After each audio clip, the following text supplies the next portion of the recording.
Alors quand on parle d'accueil, on pense souvent aux accueils, aux espaces d'accueil de la mairie principale, du bâtiment Est ou même de la mairie annexe où nous sommes ici. Et ce sont des accueils de type généraliste. Mais il existe aussi bien d'autres accueils. On peut parler des accueils un petit peu plus spécialisés. Ça peut être à l'intérieur d'un service et même lorsqu'il y a une action sur le terrain ou un événementiel. Et puis pour même aller encore plus loin, je pense qu'il y a un rôle d'accueil des agents municipaux lorsqu'on est sur le domaine public.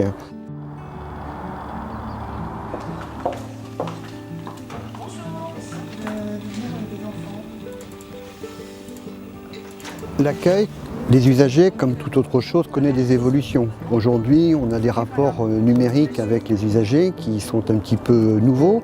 On a affaire aussi à des usagers qui sont plus au fait de certaines questions. Et puis, on a des attentes qui sont différentes selon les publics. D'ailleurs, il faudrait parler de plusieurs publics et non pas du public. Sans compter qu'aujourd'hui, il y a peut-être un degré d'attente et d'exigence encore un petit peu plus fort. Donc, il faut qu'on s'adapte régulièrement à ces évolutions. Donc pour nous adapter et améliorer notre accueil, nous engageons différentes actions. La première action à laquelle je pense, c'est la formation que nous avons engagée depuis quelques années pour les agents d'accueil, accueil au sens large comme je l'ai dit tout à l'heure, mais c'est aussi améliorer le degré d'information des agents qui vont être chargés de l'accueil. C'est aussi aménager des horaires d'ouverture au public qui soient plus intéressants aussi pour les usagers. Et puis on peut déjà citer aussi le fait que le secteur accueil et état civil va engager un projet de service et une réflexion sur justement ces modalités d'accueil, entre autres. L'accueil des usagers regroupe l'accueil physique et l'accueil téléphonique. Donc l'accueil physique, ça représente à peu près 13 000 passages en mairie principale, 12 000 en mairie annexe et 8 000 au bâtiment Est. L'accueil téléphonique, en fait, c'est une centaine d'appels par jour, ça représente 30 000 appels par an. Donc l'accueil physique, on n'accueille pas seulement les habitants de Bouguenais, on accueille aussi les habitants des autres communes. Par exemple, au service état civil, on est devenu depuis le 1er mars la mairie pour les communes de Saint-Jean-de-Boiseau, Saint-Aignan, Bouay, ce qui représente 28 000 habitants en plus. Même si les usagers sont de plus en plus exigeants en termes de qualité, de suivi de la demande, le fait d'avoir de très bons agents d'accueil permet d'éviter d'avoir des situations tendues. Agent d'accueil, c'est un vrai métier qui demande beaucoup d'énergie. Ce qu'on attend des services, en fait, c'est que les services informent bien les accueils.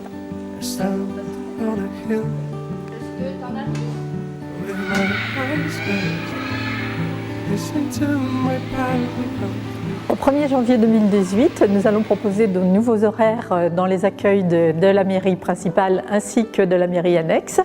Un petit glissement de l'horaire d'ouverture des après-midi, 13h30 au lieu de 14h et une fermeture à 17h30 au lieu de 18h. Pourquoi ces nouveaux horaires ? Eh bien, dans notre esprit, il s'agit de nous adapter à l'organisation actuelle des habitants de cette commune. Afin aussi de mieux rendre service aux habitants de la commune de Bouguenais, nous allons permettre aux services état civil, aménagement de la cité, enfance, jeunesse et restauration de fermer le mardi après-midi. Pourquoi ? Ces services sont ouverts actuellement toute la semaine et ne disposent pas de temps de travail interne. Cette fermeture permettra aussi aux services de pouvoir s'organiser collectivement, de faire des réunions de service, ce qui n'était pas possible actuellement. Ce n'est pas une diminution du service, mais au contraire une amélioration du service rendu aux Bouguenaysiens.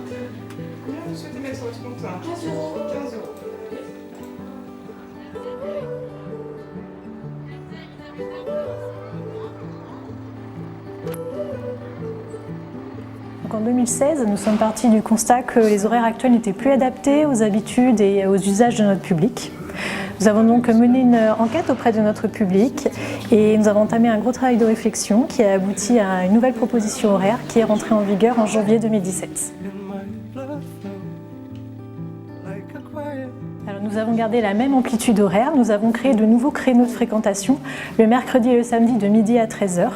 Nous avons également une fermeture plus tardive en semaine. Nous avons changé notre jour de fermeture le lundi au lieu du jeudi. En fait, l'idée c'était non pas d'ouvrir plus, mais d'ouvrir mieux. Les formations collectives de gestion des situations de face à face avec le public se sont initiées en 2013 pour les agents des services à la population et notamment d'accueil à la population.